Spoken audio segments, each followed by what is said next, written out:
जय हिंद, नमस्कार दोस्तों। आप सभी लोगों का मोस्ट वेलकम है आज के इस नए क्लास में। दोस्तों आज के इस क्लास में हम लोग पढ़ने वाले हैं रेलवे ग्रुप डी एग्जाम के लिए मोस्ट इंपोर्टेंट जनरल नॉलेज के क्वेश्चंस को, जो कि आपके एग्जाम के लिए बहुत ही जरूरी है। तो आप इस क्लास को शुरू से अंत तक जरूर देखिएगा, जिससे एग्जाम में सभी क्वेश्चंस को बनाने में आसानी हो। दोस्तों यदि आप हमारे चैनल पर नए हैं तो चैनल को सब्सक्राइब करके बेल आइकन प्रेस कर लीजिएगा। साथ ही साथ इस वीडियो को एक लाइक जरूर कीजिएगा। यदि आप मॉक टेस्ट देना चाहते हैं तो आप हमारे व्हाट्सएप चैनल को ज्वाइन कर सकते हैं, जहाँ से मॉक टेस्ट दे सकते हैं, जिसका लिंक हमने डिस्क्रिप्शन में दे दिया है दोस्तों। तो चलिए दोस्तों वीडियो शुरू करते हैं। हमारा पहला क्वेश्चन है, कौन सी अक्षांश रेखा भारत के मध्य से होकर गुजरती है? दोस्तों भारत के मध्य से होकर गुजरती है कर्क रेखा। कौन सी अक्षांश रेखा दोस्तों? कर्क रेखा। ऑप्शन नंबर डी इसका सही आंसर होगा। चलिए नेक्स्ट क्वेश्चन देखते हैं। कर्क रेखा भारत के कितने राज्य से होकर गुजरती है?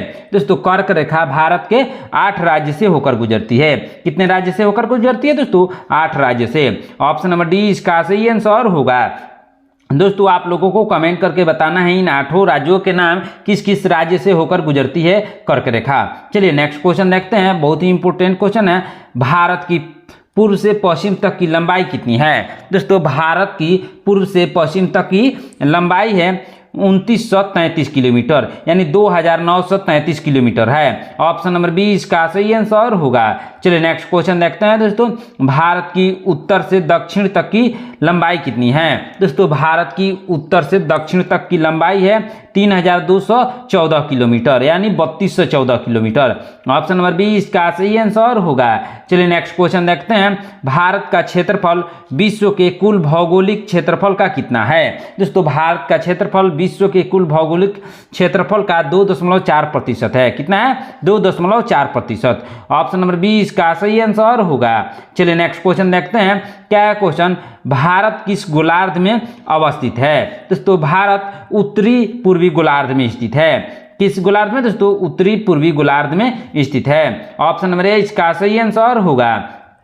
चलिए नेक्स्ट क्वेश्चन देखते हैं। भारत के ध्रुव दक्षिणी भाग की भूमध्य रेखा से दूरी कितनी है? कितनी दूरी है दोस्तों? 876 किलोमीटर है। कितना? 876 किलोमीटर दूरी है। ऑप्शन नंबर सी इसका सही आंसर होगा। चलिए नेक्स्ट क्वेश्चन देखते हैं। भारत की स्थलीय सीमा की लंबाई कितनी है? दोस्तों भारत की स्थलीय सीमा की लंबाई है 15,200 किलोमीटर। कितना? 15,200 किलोमीटर है। ऑप्शन नंबर बी इसका सही आंसर होगा। चलिए नेक्स्ट क्वेश्चन देखते हैं। भारत में कितने राज्य समुद्र तट रेखा से लगते हैं? दोस्तों भारत में समुद्र तट रेखा से लगने वाले राज्य हैं 9। कितने राज्य हैं दोस्तों? 9 राज्य हैं। ऑप्शन नंबर सी इसका सही आंसर होगा। चलिए नेक्स्ट क्वेश्चन देखते हैं। भारत में निम्नलिखित में से किस राज्य की तटरेखा सबसे लंबी है? किस राज्य की सबसे लंबी तटरेखा है दोस्तों? गुजरात की। ऑप्शन नंबर सी इसका सही आंसर होगा। चलिए नेक्स्ट क्वेश्चन देखते हैं दोस्तों। निम्नलिखित भारतीय राज्यों में से किससे कर्क रेखा होकर नहीं गुजरती है? दोस्तों कर्क रेखा उत्तर प्रदेश से होकर नहीं गुजरती है। किससे दोस्तों? उत्तर प्रदेश से होकर नहीं गुजरती है। बाकी इन 3 राज्यों से होकर गुजरती है। ऑप्शन नंबर ए इसका सही आंसर होगा। चलिए नेक्स्ट क्वेश्चन देखते हैं। प्राचीन भारतीय भौगोलिक मान्यता के अनुसार भारतवर्ष किस द्वीप का अंग था? किस द्वीप का अंग था दोस्तों? जम्बू द्वीप का। किसका? जम्बू द्वीप का। ऑप्शन नंबर बी इसका सही आंसर होगा। चलिए नेक्स्ट क्वेश्चन देखते हैं। सर्वप्रथम इंडिया शब्द का प्रयोग सबसे पहले किस भाषा में किया गया? दोस्तों सर्वप्रथम इंडिया शब्द का प्रयोग सबसे पहले ग्रीक भाषा में किया गया। ऑप्शन नंबर बी इसका सही आंसर होगा। चलिए नेक्स्ट क्वेश्चन देखते हैं। निम्नलिखित में से किस राज्य से होकर कर्क रेखा नहीं गुजरती है? दोस्तों कर्क रेखा नहीं गुजरती है ओडिशा से। किस राज्य से होकर दोस्तों? ओडिशा से। ऑप्शन नंबर ए इसका सही आंसर होगा। चलिए नेक्स्ट क्वेश्चन देखते हैं दोस्तों। ध्यान दीजिएगा, बहुत ही इंपोर्टेंट क्वेश्चन है। द्वीपों सहित भारत की तटरेखा की लंबाई कितनी है? दोस्तों द्वीपों सहित भारत की तटरेखा की लंबाई है 7516.6 किलोमीटर। कितना? 7516.6 किलोमीटर है। ऑप्शन नंबर सी इसका सही आंसर होगा। चलिए नेक्स्ट क्वेश्चन देखते हैं दोस्तों। ध्यान दीजिएगा, भारतीय मानक समय आधारित क्या है? दोस्तों भारतीय मानक समय आधारित क्या है, आप लोगों को कमेंट करके इसका आंसर बताना है, क्योंकि मैंने पिछले क्लासों में इसका आंसर कई बार बताया है दोस्तों, इसलिए आप लोग इसका आंसर कमेंट बॉक्स में जरूर बताएंगे। चलिए नेक्स्ट क्वेश्चन देखते हैं दोस्तों, ध्यान दीजिएगा। भारत का वह राज्य जिससे कर्क रेखा गुजरती है। दोस्तों भारत का वह राज्य जिससे कर्क रेखा गुजरती है, उस राज्य का नाम है झारखंड। क्या नाम है दोस्तों? झारखंड से होकर कर्क रेखा गुजरती है। ऑप्शन नंबर डी इसका सही आंसर होगा। चलिए नेक्स्ट क्वेश्चन देखते हैं। भारत का ध्रुव दक्षिणतम बिंदु क्या है? दोस्तों भारत का ध्रुव दक्षिणतम बिंदु है इंदिरा पॉइंट। कौन है दोस्तों? इंदिरा पॉइंट है। ऑप्शन नंबर डी इसका सही आंसर होगा। चलिए नेक्स्ट क्वेश्चन देखते हैं दोस्तों, ध्यान दीजिएगा। भारत की मुख्य भूमि की दक्षिणतम सीमा क्या है? दोस्तों भारत की मुख्य भूमि का दक्षिणतम सीमा है, क्या है दोस्तों? इसका सही आंसर होगा ऑप्शन नंबर सी। क्या होगा? ऑप्शन नंबर सी इसका सही आंसर होगा। चलिए नेक्स्ट क्वेश्चन देखते हैं दोस्तों, ध्यान दीजिएगा, बहुत ही इंपोर्टेंट क्वेश्चन है। भारत का प्रमाणिक समय उस स्थान को माना जाता है जो स्थान कहाँ स्थित है? किस स्थान को माना जाता है दोस्तों? इसका सही आंसर होगा इलाहाबाद के निकट स्थित है। कहाँ स्थित है? इलाहाबाद के निकट, यानी नैनी या मिर्जापुर के निकट स्थित है। ऑप्शन नंबर सी इसका सही आंसर होगा। चलिए नेक्स्ट क्वेश्चन देखते हैं दोस्तों, भारत के कुल क्षेत्रफल का कितना प्रतिशत भाग पर्वतीय क्षेत्र है? दोस्तों भारत के कुल क्षेत्रफल का पर्वतीय क्षेत्र है कितना प्रतिशत दोस्तों? 10.7%। कितना? 10.7% कुल क्षेत्रफल है पर्वतीय क्षेत्र का। ऑप्शन नंबर सी इसका सही आंसर होगा। चलिए नेक्स्ट क्वेश्चन देखते हैं दोस्तों, संपूर्ण भारत के कितने प्रतिशत पर पर्वत और पहाड़ियों का विस्तार पाया गया है? दोस्तों पर्वत और पहाड़ियों का विस्तार पाया गया है 29.3%। कितना? 29.3% है। ऑप्शन नंबर सी इसका सही आंसर होगा। चलिए नेक्स्ट क्वेश्चन देखते हैं दोस्तों, ध्यान दीजिएगा। संपूर्ण भारत के कितने प्रतिशत भूभाग पर पठार का विस्तार पाया गया है? दोस्तों पठार का विस्तार पाया गया है 27.7%। कितना? 27.7%। ऑप्शन नंबर बी इसका सही आंसर होगा। चलिए नेक्स्ट क्वेश्चन देखते हैं, भारत के दक्षिण में सबसे दूरस्थ स्थान का नाम क्या है? दोस्तों भारत के दक्षिण में सबसे दूरस्थ स्थान का नाम है इंदिरा पॉइंट।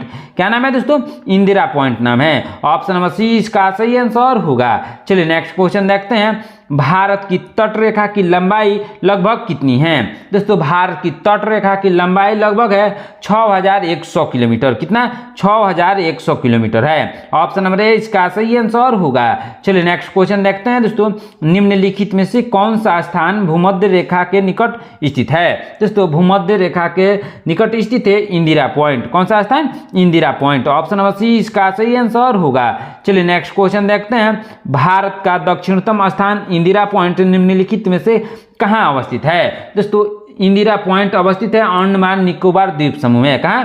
अंडमान निकोबार द्वीप समूह में अवस्थित है। ऑप्शन नंबर सी इसका सही आंसर होगा। चलिए नेक्स्ट क्वेश्चन देखते हैं, भारत और पाकिस्तान के बीच की अंतर्राष्ट्रीय सीमा किसके द्वारा सीमांकित की गई है? किसके द्वारा सीमांकित की गई है दोस्तों? रेड क्लिफ रेखा के द्वारा। किसके द्वारा? रेड क्लिफ रेखा के द्वारा। ऑप्शन नंबर सी इसका सही आंसर होगा। चलिए नेक्स्ट क्वेश्चन देखते हैं दोस्तों, भारत के सुदूर पूर्व में कौन सा देश भारत के साथ सर्वाधिक लंबी अंतर्राष्ट्रीय सीमा लगता है? कौन सा देश दोस्तों? बांग्लादेश। कौन सा? बांग्लादेश सर्वाधिक लंबी सीमा रेखा है। ऑप्शन नंबर ए इसका सही आंसर होगा। चलिए नेक्स्ट क्वेश्चन देखते हैं दोस्तों, भारत का एकांकित आर्थिक क्षेत्र संलग्न क्षेत्र के आगे कितने समुद्री मील तक दूरी है? कितने समुद्री मील तक दूरी है दोस्तों? 200 समुद्री मील। कितना? 200 समुद्री मील तक दूरी है। ऑप्शन नंबर बी इसका सही आंसर होगा। चलिए नेक्स्ट क्वेश्चन देखते हैं, भारत एवं चीन के बीच सीमा निर्धारित करने वाली मैकमोहन रेखा निम्नलिखित में से किस प्रदेश के उत्तरी सीमा पर खींची गई है? किस प्रदेश के उत्तरी सीमा पर खींची गई है दोस्तों? अरुणाचल प्रदेश के।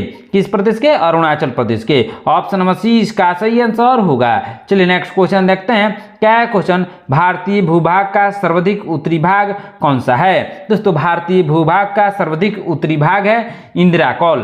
कौन है दोस्तों? Indira Kaul. Option number D इसका सही आंसर होगा। चलिए नेक्स्ट क्वेश्चन देखते हैं, आदम का पुल किन देशों के मध्य स्थित है? दोस्तों आदम का पुल स्थित है भारत और श्रीलंका के बीच। किसके बीच?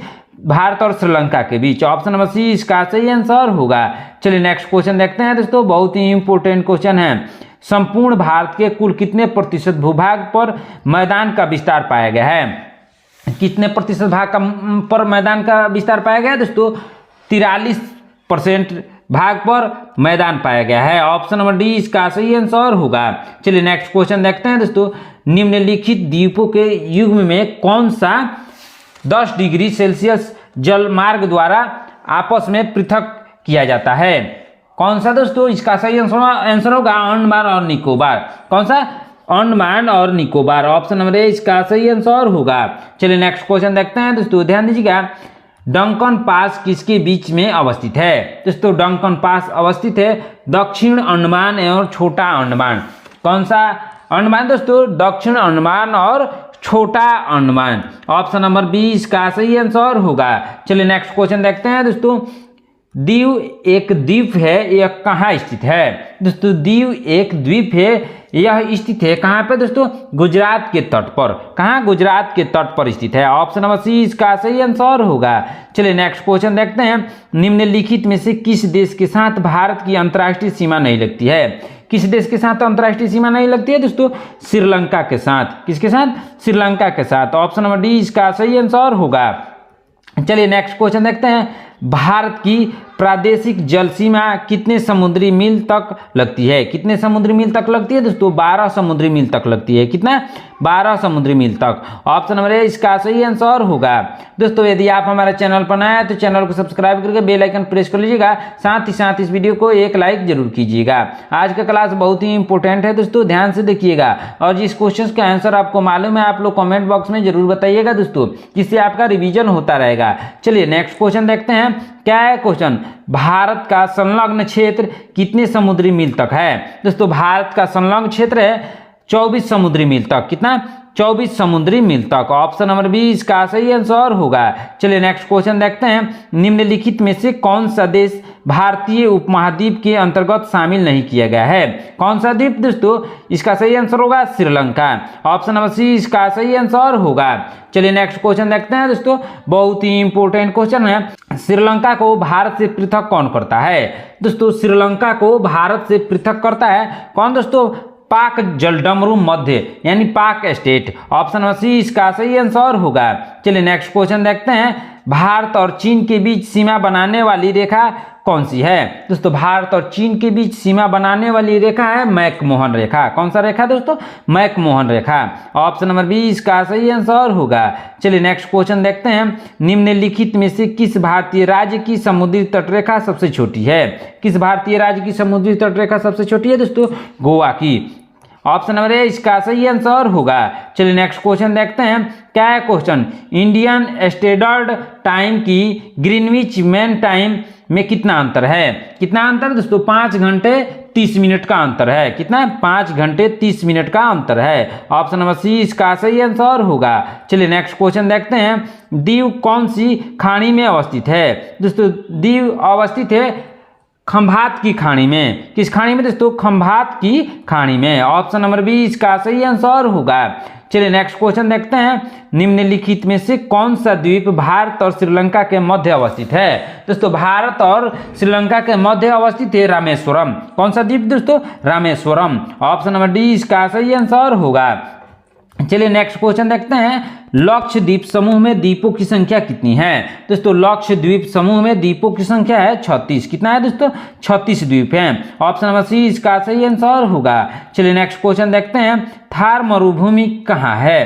दोस्तों थार मरुभूमि राजस्थान में है। कहाँ है दोस्तों?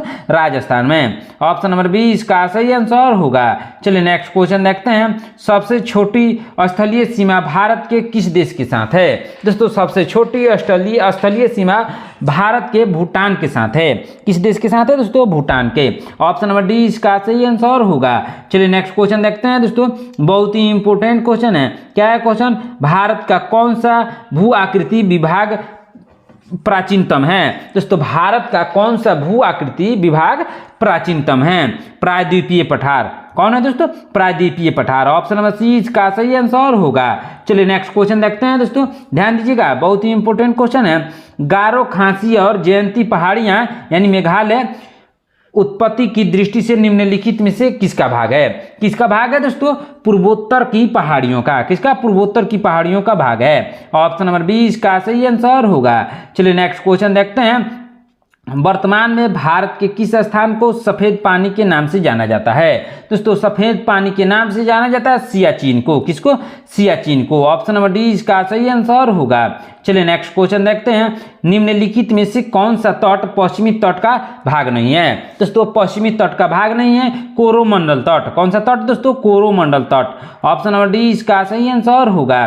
चलिए नेक्स्ट क्वेश्चन देखते हैं। भारत का पूर्वी समुद्री तट किस नाम से जाना जाता है? दोस्तों भारत का पूर्वी समुद्री तट जाना जाता है कोरोमंडल तट के नाम से। किस नाम से? कोरोमंडल तट के नाम से। ऑप्शन नंबर डी इसका सही आंसर होगा। चलिए नेक्स्ट क्वेश्चन देखते हैं। क्या है क्वेश्चन? कोंकण तट कहां से कहां तक विस्तृत है? दोस्तों कोंकण तट विस्तृत है गोवा से दीव तक। कहां तक? गोवा से दीव यानी दमन तक। ऑप्शन नंबर सी इसका सही आंसर होगा।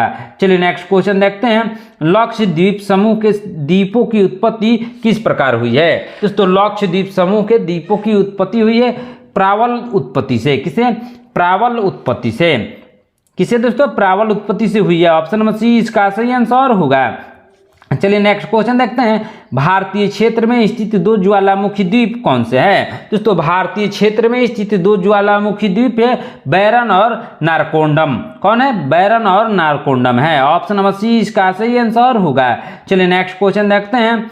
न्यू मूर द्वीप कहाँ पर है? दोस्तों न्यू मूर द्वीप स्थित है बंगाल की खाड़ी में। कहाँ है दोस्तों? बंगाल की खाड़ी में। ऑप्शन नंबर सी इसका सही आंसर होगा। चलिए नेक्स्ट क्वेश्चन देखते हैं। हैदराबाद का जुड़वा नगर कौन सा है? दोस्तों हैदराबाद का जुड़वा नगर है सिकंदराबाद। कौन है दोस्तों? सिकंदराबाद। ऑप्शन नंबर बी इसका सही आंसर होगा। चलिए नेक्स्ट क्वेश्चन देखते हैं। कोची का जुड़वा नगर कौन सा है? दोस्तों कोची का जुड़वा नगर है एर्नाकुलम। कौन है दोस्तों? एर्नाकुलम। ऑप्शन नंबर ए इसका सही आंसर होगा। चलिए नेक्स्ट क्वेश्चन देखते हैं दोस्तों। जम्मू और कश्मीर राज्य का वह हिस्सा जिस पर चीन का अधिकार है क्या कहलाता है? दोस्तों जम्मू और कश्मीर का वह हिस्सा जिस पर चीन का अधिकार है वह कहलाता है अक्साई चीन। क्या कहलाता है दोस्तों? अक्साई चीन कहलाता है। ऑप्शन नंबर डी इसका सही आंसर होगा। चलिए नेक्स्ट क्वेश्चन देखते हैं। भारत का एकमात्र शीत मरुस्थल कौन सा है? दोस्तों भारत का एकमात्र शीत मरुस्थल है लद्दाख। कौन है दोस्तों? लद्दाख है। ऑप्शन नंबर बी इसका सही आंसर होगा। चलिए नेक्स्ट क्वेश्चन देखते हैं। निम्नलिखित में से कौन सा एक द्वीप है? दोस्तों द्वीप है दीव। कौन है? दीव एक द्वीप है। ऑप्शन नंबर बी इसका सही आंसर होगा। चलिए नेक्स्ट क्वेश्चन देखते हैं दोस्तों, ध्यान दीजिएगा, बहुत ही इंपोर्टेंट क्वेश्चन है। स्वतंत्रता से पूर्व कौन सा भारतीय क्षेत्र काला पानी के नाम से जाना जाता था? दोस्तों स्वतंत्रता से पहले कौन सा क्षेत्र काला पानी के नाम से जाना जाता था? दोस्तों अंडमान द्वीप समूह। कौन? अंडमान द्वीप समूह काला पानी के नाम से जाना जाता था। ऑप्शन नंबर सी इसका सही आंसर होगा। चलिए नेक्स्ट क्वेश्चन देखते हैं। लक्षद्वीप समूह कहाँ स्थित है? दोस्तों लक्षद्वीप समूह स्थित है अरब सागर में। कहाँ स्थित है दोस्तों? अरब सागर में। ऑप्शन नंबर बी इसका सही आंसर होगा। चलिए नेक्स्ट क्वेश्चन देखते हैं। भारतीय उपमहाद्वीप मूलतः एक विशाल भूखंड भाग था जिसे कहा जाता था, क्या कहा जाता था दोस्तों? गोंडवाना लैंड कहा जाता था। क्या? गोंडवाना लैंड कहा जाता था। ऑप्शन नंबर डी इसका सही आंसर होगा। चलिए नेक्स्ट क्वेश्चन देखते हैं। निम्नलिखित में से नगरों में कौन सा भारतीय राज्य कर्क रेखा के उत्तर में है? कर्क रेखा के उत्तर में कौन है दोस्तों? मणिपुर। कौन है? मणिपुर। ऑप्शन नंबर डी इसका सही आंसर होगा। चलिए नेक्स्ट क्वेश्चन देखते हैं। निम्नलिखित में से कौन सा नगर कर्क रेखा से निकटतम दूरी पर स्थित है? दोस्तों निकटतम दूरी पर स्थित है अगरतला। कौन सा नगर दोस्तों? अगरतला। ऑप्शन नंबर ए इसका सही आंसर होगा। चलिए नेक्स्ट क्वेश्चन देखते हैं दोस्तों, ध्यान दीजिएगा। किस भारतीय राज्य की सीमा सर्वाधिक राज्यों की सीमा से स्पर्श करती है? दोस्तों सर्वाधिक राज्यों की सीमा से स्पर्श करती है उत्तर प्रदेश। किस राज्य की सीमा दोस्तों? उत्तर प्रदेश की। ऑप्शन नंबर सी इसका सही आंसर होगा। चलिए नेक्स्ट क्वेश्चन देखते हैं दोस्तों, ध्यान दीजिएगा। क्या है क्वेश्चन? निम्नलिखित में से कौन सा एक केंद्र शासित प्रदेश नहीं है? दोस्तों केंद्र शासित प्रदेश नहीं है त्रिपुरा। कौन दोस्तों? त्रिपुरा। ऑप्शन नंबर ए इसका सही आंसर होगा। चलिए नेक्स्ट क्वेश्चन देखते हैं दोस्तों। न्यू मूर द्वीप एक विवादित क्षेत्र है जो किन देशों के बीच विवाद का कारण है? किन देशों के बीच विवाद का कारण है दोस्तों? भारत और बांग्लादेश के बीच। ऑप्शन नंबर ए इसका सही आंसर होगा। चलिए नेक्स्ट क्वेश्चन देखते हैं दोस्तों, ध्यान दीजिएगा। भारत की सबसे लंबी अंतर्राष्ट्रीय सीमा किस देश के साथ है? दोस्तों भारत की सबसे लंबी अंतर्राष्ट्रीय सीमा बांग्लादेश के साथ है। किस देश के साथ? बांग्लादेश के साथ। ऑप्शन नंबर डी इसका सही आंसर होगा। चलिए नेक्स्ट क्वेश्चन देखते हैं। निम्नलिखित में से वह राज्य कौन सा है जिसकी सीमा मिजोरम से नहीं लगी हुई है? कौन सा राज्य है दोस्तों? नागालैंड। कौन है? नागालैंड है। ऑप्शन नंबर ए इसका सही आंसर होगा। चलिए नेक्स्ट क्वेश्चन देखते हैं दोस्तों, ध्यान दीजिएगा। निम्नलिखित में वह क्षेत्र कौन सा है जिसकी सीमा अरुणाचल प्रदेश से नहीं लगती है? कौन सा राज्य है दोस्तों? मणिपुर। कौन सा राज्य? मणिपुर। ऑप्शन नंबर डी इसका सही आंसर होगा। चलिए नेक्स्ट क्वेश्चन देखते हैं दोस्तों, ध्यान दीजिएगा। निम्नलिखित में से कौन सा राज्य सीमा है जो राजस्थान से सटा नहीं है? कौन सा राज्य है दोस्तों? महाराष्ट्र राजस्थान से सटा नहीं है। ऑप्शन नंबर बी इसका सही आंसर होगा। चलिए नेक्स्ट क्वेश्चन देखते हैं। संघ शासित प्रदेश दादरा और नागर हवेली भारत में निम्नलिखित में किन राज्यों के बीच में अवस्थित है? किन राज्यों के बीच में अवस्थित है दोस्तों? गुजरात और महाराष्ट्र में। किस राज्य के बीच? गुजरात और महाराष्ट्र के बीच अवस्थित है। ऑप्शन नंबर डी इसका सही आंसर होगा। चलिए नेक्स्ट क्वेश्चन देखते हैं दोस्तों, ध्यान दीजिएगा। निम्नलिखित में से कौन सा राज्य पहले नेफा नगर के नाम से जाना जाता था? दोस्तों नेफा नगर के नाम से अरुणाचल प्रदेश को जाना जाता था। ऑप्शन नंबर बी इसका सही आंसर होगा। चलिए नेक्स्ट क्वेश्चन देखते हैं। सियाचिन ग्लेशियर क्षेत्र के ऊपर किनके मध्य झगड़ा है? किनके मध्य झगड़ा है दोस्तों? भारत और पाकिस्तान के बीच झगड़ा है। ऑप्शन नंबर बी इसका सही आंसर होगा। चलिए नेक्स्ट क्वेश्चन देखते हैं। सियाचिन ग्लेशियर भारत के किस राज्य यानी केंद्र शासित प्रदेश में अवस्थित है? किस राज्य में अवस्थित है दोस्तों? जम्मू और कश्मीर में। किसमें दोस्तों? जम्मू और कश्मीर यानी लद्दाख में। ऑप्शन नंबर सी इसका सही आंसर होगा। दोस्तों आज की क्लास में इतना ही। आपने इन 80 क्वेश्चन में से कितने क्वेश्चंस का आंसर सही सही दिया है कमेंट करके जरूर बताइएगा। दोस्तों यदि आप हमारे चैनल पर नए हैं तो चैनल को सब्सक्राइब करके बेल आइकन प्रेस कर लीजिएगा। साथ ही साथ इस वीडियो को एक लाइक जरूर कीजिएगा। यदि आप मॉक टेस्ट देना चाहते हैं तो आप हमारे व्हाट्सएप चैनल को ज्वाइन कर सकते हैं, जहाँ से मॉक टेस्ट दे सकते हैं, जिसका लिंक हमने डिस्क्रिप्शन में दे दिया है दोस्तों। वहाँ से आप आसानी से ज्वाइन कर सकते हैं। मिलते हैं नेक्स्ट क्लास में। धन्यवाद।